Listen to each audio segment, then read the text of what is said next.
우리에게 주시는 말씀은 시편 128편 1절에서 6절까지의 말씀입니다. 시편 128편입니다. 1절에서 6절까지의 말씀입니다.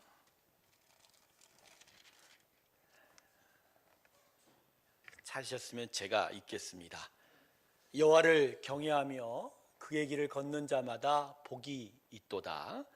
내가 내 손이 수고한 대로 먹을 것이라. 내가 복되고 형통하리로다.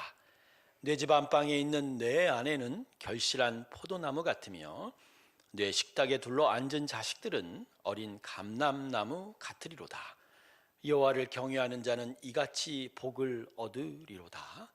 여호와께서 시온에서 내게 복을 주실지어다. 너는 평생에 예루살렘의 번영을 보며 내 자식의 자식을 볼지어다.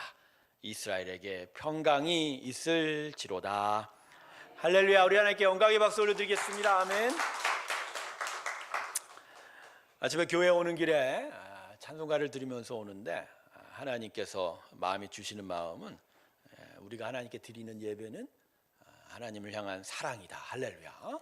또 하나님의 그 사랑을 또 고백하고 또 받고 하는 것이 우리의 귀한 예배의 마음이지 않나 그런 생각을 해보면서 여러분 314장 찬송 아시죠? 내 구주 예수를 더욱 사랑. 반주 안 추셔도 되고 우리 목소리로만 할까요? 같이 철저 한 점만. 내 구주 예수를 더욱 사랑. 엎드려 비는 말 들으소서.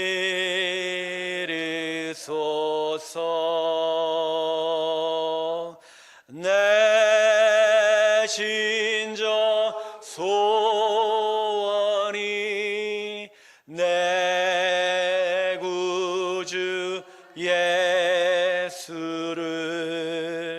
더욱 사랑.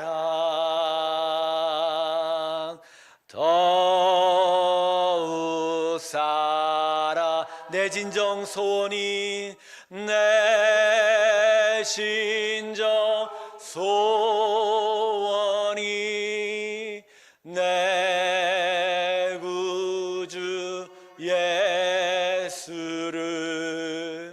더욱 사랑. 더욱 사랑. 아멘. 우리의 예배는 하나님께로만 향하여 우리의 시선을 드는 겁니다. 하나님의 은혜 가운데와 그 사랑 가운데로 나아가는 우리가 되길 주님의 이름으로 축원합니다. 기도하겠습니다. 하나님, 우리의 삶 가운데 함께 하셔서 오늘도 여기까지 인도해 주시니 감사합니다.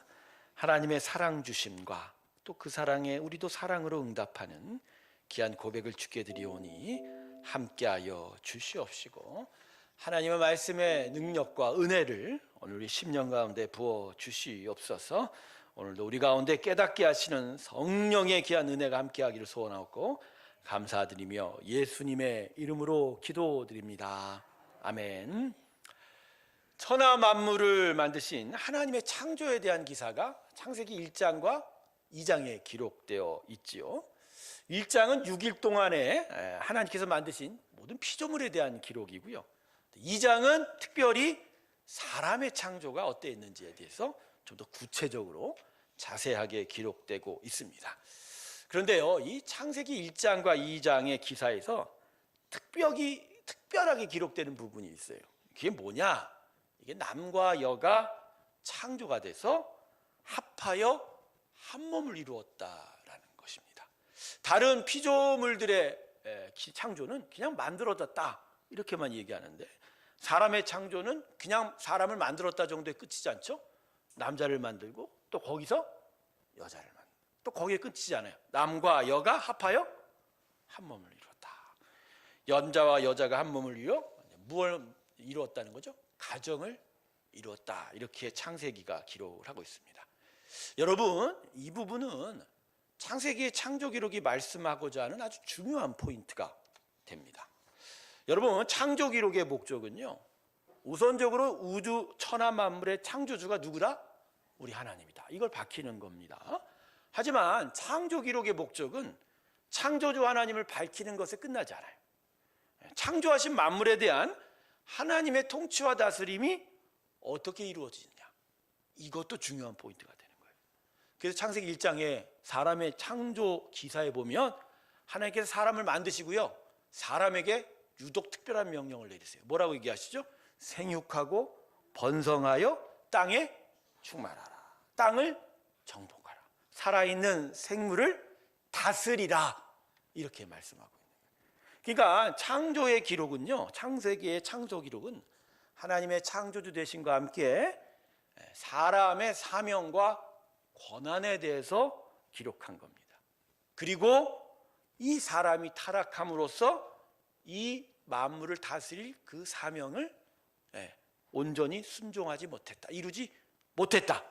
자, 그러면서 사람에 대한 구원은 바로 이 사명이 다시 회복이 되는 거다, 이렇게 얘기하는 거예요. 창세기 기록만 있으면요, 그냥 창조에 대한 기록뿐이죠. 하지만 전체적인 성경 전체에서 창세기가 얘기하는 건 사람을 이렇게 귀하게 만들었는데 이 사람이 타락했고, 그래서 이 사람으로 말미암아 온 만물을 다스릴 하나님의 영광이 무너졌다. 예수의 구원은 바로 이걸 다시 회복하는 것이다. 근데 여기에 가정이 들어가는 거예요. 남자, 여자 각 개인의 다스림으로 들어가는 게 아니라 창세기 1장과 2장에 말하는 남과 여가 한 몸을 이루어 가정을 만들고 그 가정이 생육하고 번성하고 충만하여 다스리라는 사명을 이루게 된다는 거예요. 그러니까 여러분, 창세기의 창조기사는 이만큼 가정에 대해서 중요하게 언급하고 있는 거예요. 가정을 통해서 만물에 대한 통치가 온 세상에 나타난다는 거예요. 가정을 통해서 만물에 대한 사람의 사명과 책임이 완수가 된다는 겁니다. 할렐루야. 그래서 성도 여러분, 우리의 가정은 하나님에게는 이렇게 중요합니다. 이렇게 중요해요. 우리의 가정을 통해서 하나님의 영광이 이렇게 나타나고, 우리의 가정을 통해서 하나님의 은혜와 능력의 통치가 나타나게 되는 거예요. 그래서 여러분, 저는요, 이 하나님의 영광이 나타나는 기초 단위가 어떻게 보면 개인이 아닐 수 있다고 생각합니다. 우리 스스로, 우리 존재, 나 하나만으로 하나님의 영광이 나타나는 게 아니라 가정이 가장 작은 기초 단위라. 가정으로 시작해서 그죠? 지역사회, 또 민족에까지 이르게 되는 하나님의 영광이 나타나는 그 가장 기초 단위가 개인이 아니라 뭐라고요? 가정이다. 여러분 생각해 보세요. 성경의 표현을 보면요, 하나님과 하나님의 백성된 우리 사이를 가장 친밀한 단어로 뭐라고 표현하고 있어요? 아버지와 자들, 아버지와 자녀로 표현합니다. 하나님과 우리의 관계를 아버지와 자녀로 표현합니다. 여러분, 이건 그냥 아버지와 같이 친밀한 거다 이렇게만 얘기하는 것이 아니라 우리의 믿음과 신앙의 일이 부모와 자녀 사이에 이루어지는 가정, 그것이 기본 단위라는 것을 역설하고 있는 거예요. 신앙교육이라는 것도 그래서 가정교육으로 이루어지는 게 원래의 기본 방식입니다. 이 주일학교가 나타나는 게 17세기부터요. 미국과 한국에는 뭐 선교사 들어와서 미리 주일학교 했죠. 근데 신앙교육이 교회학교로 이루어지지 않아요. 원래부터가 가정 안에서 부모와 자녀 사이의 신앙의 전수와 유산이 물려져 가는 게 신앙교육. 그러니까 신앙교육의 가장 기초 단위가 뭐라고요? 학교가 아니라, 교회가 아니라 가정이에요. 자, 구약율법의 핵심인 신명기 6장 4절부터 7절 자막을 한번 볼까요? 이렇게 말씀합니다. 이스라엘아 들으라. 이게 쉐마라는 단어인데, 우리 하나님 여호와는 오직 유일한 하나님이시니 너는 마음을 다하고 뜻을 다하고 힘을 다하여 내 하나님 여호와를, 자, 이게 율법인데, 이게 율법의 핵심인데, 이걸 어떻게 하라고요? 오늘 내가 내게 명하는 이 말씀을 너는 마음에 새기고, 그 다음에 뭐죠? 내 자녀에게 부지런히 한 개인으로서는 마음이 색이 돼. 이걸 기본적으로 누구한테 가르쳐줘야 된다? 자녀에게. 그러니까 가정 안에서 부모가 자녀를 가르치는 방식으로 신앙의 교육이 진행이 되는 게 이게 이스라엘에게 하나님이 주신 신앙교육의 기본이다. 여러분, 그래서요, 우리의 신앙에 있어서 가정이 매우 중요한 거예요. 너무너무 중요해요. 그래서 사단 마귀의 공격이 어디에 더 집중되어 있습니까? 가정으로 집중되어 있는 가정. 남과 여의 한 몸으로 이루어지는 가정을 파괴하려는 공작이 끊임없이 진행이 되는 게 사단 마귀, 세상 권세의 공격이다라는 거죠. 가장 큰 게 어떤 공격이죠? 불륜과 음행으로 남과 여의 가정을 깨버리려고 하는 거죠. 그 부모와 자녀 사이에 다양한 방식의 불화를 조장하면서 또 가족을 깨트려 가고 있는 거죠. 인생을 살아가면서 가장 큰 문제 중에 하나가 결국 이 가정의 문제이지 않을까요? 남편과 아내 사이의 불화, 그죠? 깨져가는 것들. 자녀와 부모 사이의 불화, 계속 상한 마음들, 깨진 조각들이 그 마음에 계속 있어서 사랑의 하모니를 이루지 못하는 일. 근데 여러분이 이것이 그냥 한 개인과 개인 사이의 어떤 감정의 문제가 아니라 이 뒤에는 영적인 거대한 음모가 있는 거죠. 우리를, 이 가정을 깨버리려고 하는 사단 마귀의 괴력이 숨어져 있는 거죠. 더군다나 현대 사회는 이 가정이 붕괴되는 시대입니다. 우리 가정의 지금 가장 큰 문제가 뭐죠? 동성애입니다. 동성애. 남과 여가 한 몸이 되는 게 가정이라고 얘기하셨죠. 근데 남과 남이 한 몸이 됩니까? 여가 한 몸이 됩니까? 근데 이 동성애가 들어와 성경의 가정을 근본으로부터 무너뜨리려 하고 있다. 며칠 전에 독일의 뉴스를 토픽을 봤는데, 독일은 이제 어릴 때 자신의 성 정체성을 자기가 결정할 수 있는 법안이 만들어졌더라고요.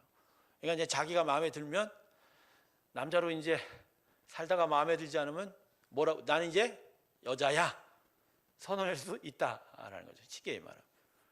여러분, 이게 개인의 어떤 선택권에 대한 이야기가 아니라 성경으로부터 시작되는 하나님의 기본적인 질서들, 또 그것을 통해서 함께가 되는 가정의 그 근간부터 깨버리려고 하는 거예요. 여러분, 이러면 하나님의 창조 사명과 하나님의 온 만물 가운데 나타나는 영광은 자동적으로 없어지는 거예요. 무너져 가게 되는 거예요. 좀 한국에서도 좀 더 큰 문제가 이게 뭐냐면, 출산율이 지금 출산이 0.67% 정도 된다. 0.65. 한 가정이 남과 여가 하나가 돼서 하나를 못 낳아요. 조금만 지나면은 두 커플 중에 하나만 낳게 되는 일이 되는 거예요. 근데 이게 이유가 뭐라고 그러죠? 돈 때문이죠. 경제적 이유 때문에. 그래서 뭐 정부나 많은 자치단체들, 심지어는 민간 기업들조차도 이 출산을 장려하기 위해서 돈에 대한 것들. 근데 여기 밑에는 가장 근본적인 거 뭐죠? 사단 마귀가, 괴력이 우리의 이 먹고 사는 것들을 통해서 가정을 어떻게 한다? 붕괴시켜 버려요. 근데 여러분, 이러한 공격은요, 외부적인 공격이에요. 외부적인 공격과 유혹으로 가정이 무너져요. 근데 저는 이걸 지적하면서 더 중요한 공격은 내부에 있다라고 생각합니다.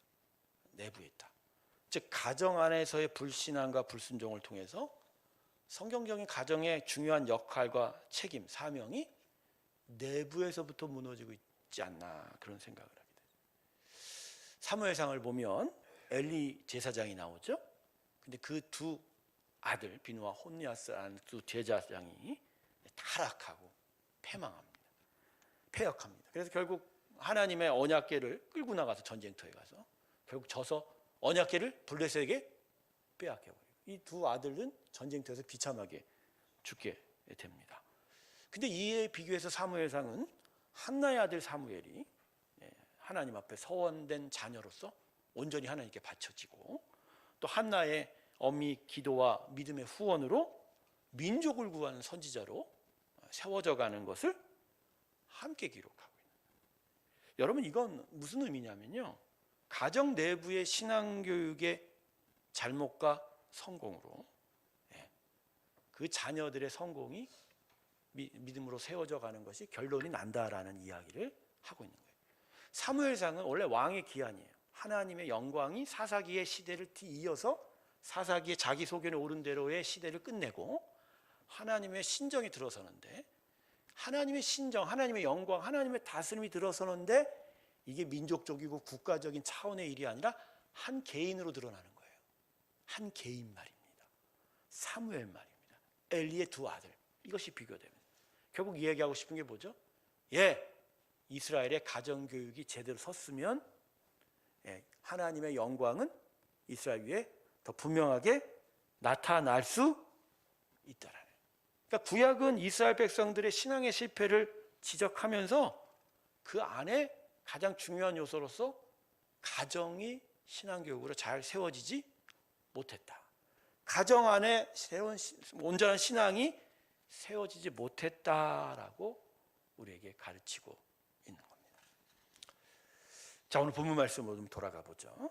오늘 본문 말씀은 일견 보기에는요, 여호와를 경외하는 자가 받을 복에 대해서 말씀하고 있는 거예요.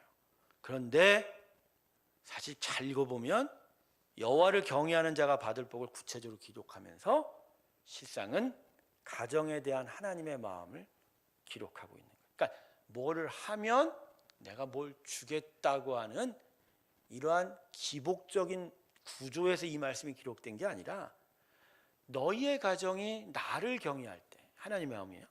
너희의 가정이 나를 경외할 때 너희 안에는 이러한 축복이 기본적으로 있다. 그러니 너희 가정 안에 하나님을 경외하고 하나님 가르치는 도에 행하는 온전한 순종을 세워라. 그게 바로 복된 성도의, 복된 하나님의 백성의 삶이다. 할렐루야. 이걸 얘기해요. 원래 시편은요, 복을 줄 거야 라고 얘기하는 말씀이 아니에요. 원래 시편 1편부터 계속된 말은 여호와의 복은 기본적으로 있다예요. 있다예요. 복 있는 자는 이라고 얘기하잖아요. 시편 1편에.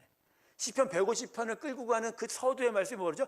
하나님의 복이 있는 거예요. 근데 그 복이 우리에게 있으려면 우리가 어떻게 살아야 돼요? 그러니까 이 오늘 본문도 여호와의 복 가운데 우리가 살 때 그 복이 우리 안에서 온전히 드러나기 위해서 우리가 어떻게 살아야 되는가? 그걸 가정으로 이야기하고 있는 거예요. 사랑하는 새롭게 성도 여러분, 우리들의 가정이 오늘 본문의 말씀처럼 하나님을 경외하는 참된 믿음과 순종을 가지기를 주님의 이름으로 축원합니다. 순종을 가지길 주님의 이름으로. 본문 1절을 보면 여호와를 경외하며 그의 길을 걷는 자마다 복이 있다라고. 여러분, 여호와를 경외하며 여호와의 길을 걷는다는 건 하나님 중심적인 거예요. 하나님은 나의 삶의 가장 중요한 부분.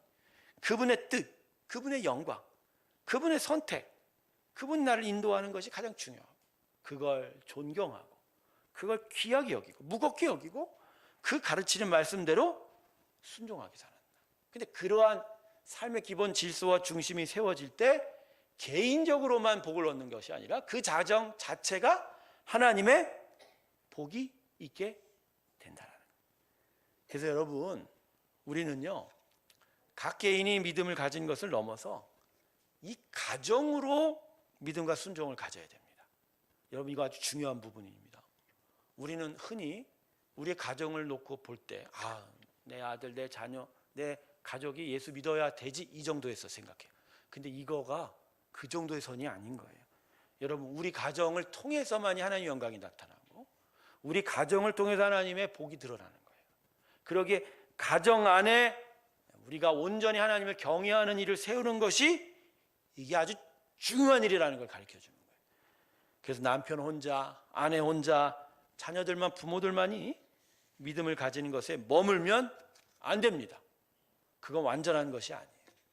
우리 가정에 하나님을 경외하는 믿음과 순종이 나타나야 되는 거예요. 오늘 본문 3절 보세요. 가정에 있는 아내와 자녀를 어떻게 표현합니까? 본문 3절 같이 한번 읽어볼까요? 같이 읽습니다. 시작.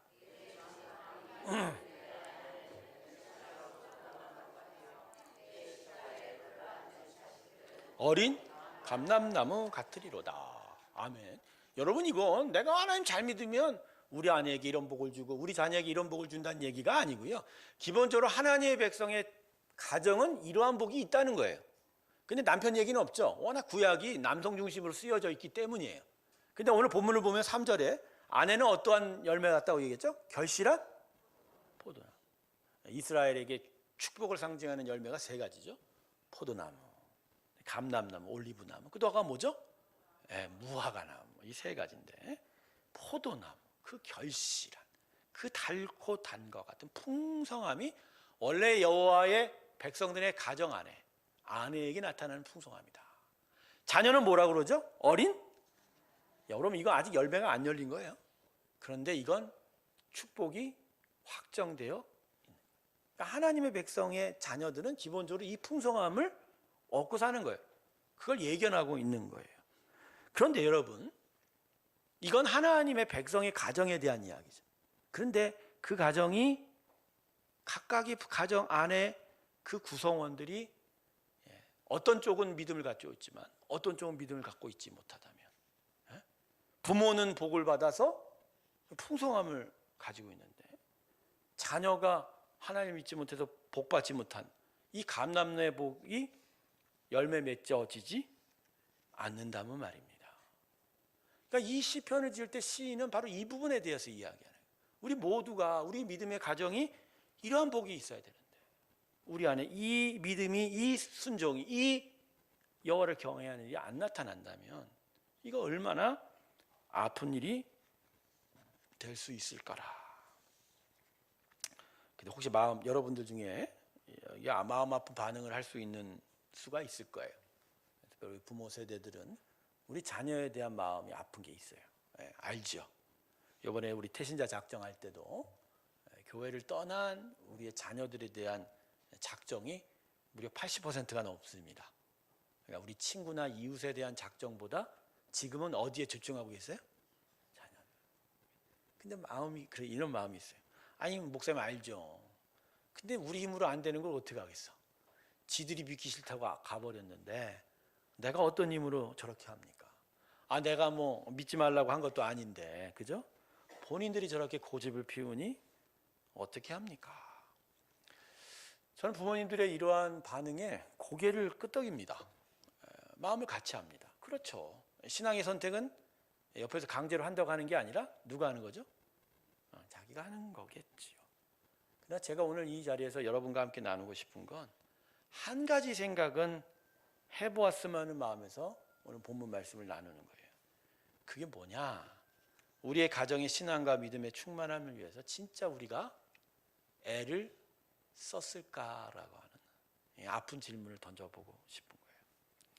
저는 오늘 본문에서 하나님을 경외하는 자들에게 주시는 첫 번째 축복을 다시 한번 생각해 보았습니다. 본문 2절 보세요. 내가 내 손이 수고한 대로 먹을 것이라 내가 복되고 형통하다. 이 말씀 그 자체에 대한 이야기는 아니에요. 사람이 자기 노동의 대가를 제대로 얻을 수 있는 게 복이라고 얘기하죠. 그만큼 사람의 타락 이후에 이 세상은 열심히 선하게 사는 것에 대한 정당하고 공정한 대가를 주지 않아요. 그러니까 세상이 뒤틀려지고 타락되어 있기 때문이죠. 수고해도 수고한 만큼 얻지 못하고 살아가는 일이 허다한 거죠. 근데 제가 이 부분에서 고민하는 것은 뭐냐면 우리가 이러한 타락과 이러한 왜곡을 보면서 이런 왜곡된 보상과 물질의 흐름을 인하여 우리 가정에 성경의 가르침이 아니라 다른 지식과 생각을 전하는 건 아니냐라는 거예요. 성경의 가르침대로 하나님을 경외하고 순종하면서 하나님의 공정한 보상을 기다리지 못하고 오히려 세상 방식대로 살아가야 한다고 나에게도 얘기하고 우리 자녀에게도 가르치고 그렇게 말하고 행동하는 건 아니라는 거예요. 뼈아픈 얘기일 수 있는데 저는 가정을 공격하는 내부의 공격 중에 가장 심각하고 정말 날카로운 공격이 뭐냐? 물질과 돈으로 봅니다. 물질과 돈으로. 가정의 생계를 고민하는 가정은 없을 거예요. 근데 이 가정의 생계를 고민하는 중에 하나님과 돈 사이에 애매한 입장을 취할 수 있게 되는 거죠. 그리고 그것이 결과적으로 우리의 부모와 우리 자녀가 하나님을 제대로 섬기지 못하게 되는 일로 나타날 수 있는 거예요. 여러분, 우리가 정말 가정의 생계와 수익과 앞으로의 번영을 위해서 오늘 이 본문 말씀처럼 수고한 대로 보상해 주시는 하나님의 복을 기다리지는 못하고 다른 것을 택하고 있지는 않은가라는 거예요. 구체적인 사례를 들면 여기 있는 사람 다 마음이 아파. 설교를 준비하다가 이 구체적인 사례를 쓸까 하다가 안 썼어요. 안 썼어요. 이유가 뭘까요? 가슴을 막 후벼 필 거예요. 근데 우리는 알죠. 그래, 상황이 이래서 조건이 이런데 그래, 이거라도 잘 해라라고 하는 우리의 마음이 있지만 그 가장 밑바닥에 뭐가 있는 거죠? 결국 하나님이냐? 물질인가? 저는요, 가정에 파괴되는 거에 가장 큰 부분이 이 돈이라고 생각해요. 물론 사실 인간이 타락하는 가장 큰 부분도 돈인데 이 물질 부분에 있어서 애매하게 서 있는 거예요. 예수님 분명히 말씀하셨죠. 하나님과 재물은 겸하여 섬길 수 없다라는 얘기. 아주 명료하게 예수님 말씀하신 부분들. 그 부분이 우리 가정 안에 지금 제대로 세워져 가고 있는가. 저는 그런 부분에 있어서 아까 제가 던진 질문, 아픈 질문이지만 진짜 우리 자녀들을 위해서, 우리 신앙의 믿음을 위해서 정말 여기까지 애써 받느냐라는 거죠. 애써 받느냐. 그래서 여러분, 우리는 우리 가정을 위해서 다시 한번 영적 교훈과 메시지의 리셋이 필요한 거예요. 그냥 범사에 잘 되고 우리 인생이 성공하기 바라는 그러한 잘못된 가짜 교훈을 받아들이는 게 아니고 진짜 우리에게 무엇이 필요한지, 성경은 뭐라고 얘기하는지, 우리의 남편, 우리의 아내, 우리의 자녀들, 우리의 부모님들에게 정말 무엇을 가르치고 전해야 되는지를 다시 한번 생각해 봐야 하는 거예요. 도대체 우리가 무엇을 위해 존재하는 자이고 무엇을 위해서 살아야 하는지를 우리 이제 제대로 전하고 또 가르치고 우리의 가정의 중심에 세워야 하는 거죠. 그리고 그렇게 생각하고 행동하지 못할 때 우린 그걸 어떻게 막아야 하는지도 고민해 봐야 한다는 말씀을 정리하겠습니다.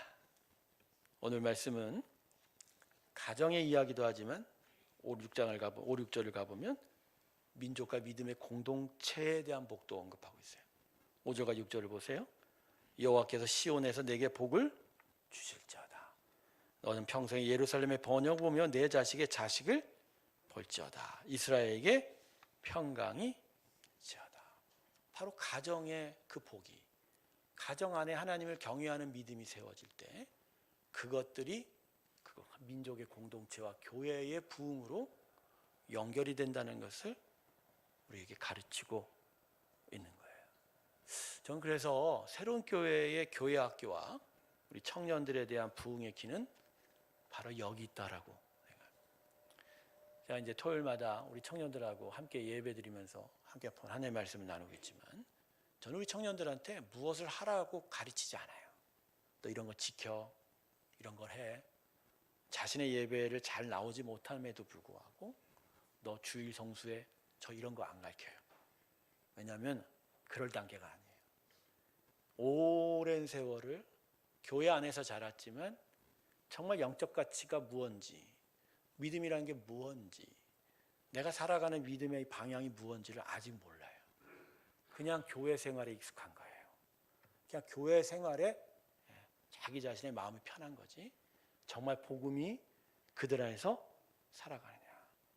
저는 이 청년들이 계속 그걸 지금 강조하고 있는 거예요. 우리 교회 학교도 마찬가지예요. 함께 교회에 와서 놀고 또 우리 같은 친구들하고 함께 예배하는 일들 중에 가장 중요한 부분은 무엇을 지키는 게 아니라 우리가 무엇을 위해 나아가야 되는지 영적 방향성에 문제이다. 하나님을 경외하고 믿음으로 순종하는 일이 먼저인가? 아니면 자녀들이 세상에서 흔히 말하는 출세와 번영을 위하는 것이 먼저인가? 이 부분들이 우리의 자녀와 우리 청년들, 이 교회 학교의 분명한 영적 방향성을 잡아주는 일이 필요하다. 성도 여러분, 평생에 오늘 본문 말씀처럼 예루살렘의 번영을 보기를 원하십니까? 예, 믿음의 부흥은, 교회의 부흥은 우리 가정의 회복으로부터 먼저 이루어지게 된다는 것을 꼭 심령에 기억하시면서, 뼈아픈 얘기이지만 우리 가정을 향한 하나님의 마음을 오늘 다시 한번 품고 우리 가정에 더더욱 분명한 하나님의 영적 방향성들이 새롭게 세워져 나아가기를 주님의 이름으로 축원합니다. 기도하겠습니다. 외부적으로나 내부적으로나 많은 공격을 당하고 있는 우리들의 가정입니다. 안에서부터 무너지고 있고 거센 공격 앞에 시달리고 있습니다. 성경에 주신 그 사명과 그 책임과 그 은혜의 일들이 우리 가운데 있어야 될 텐데, 하나님, 가정주의를 맞이하며 다시 한번 마음을 가다듬습니다. 여호와를 경외하며 하나님의 말씀이 가르치는 도로 행하는 저희가 되게 하여 주시고, 남편과 아내와 또 자녀와 그 부모 사이에 하나님의 귀한 은혜의 가르침이 세워져 가게 하여 주시옵소서. 감사드리며 예수님의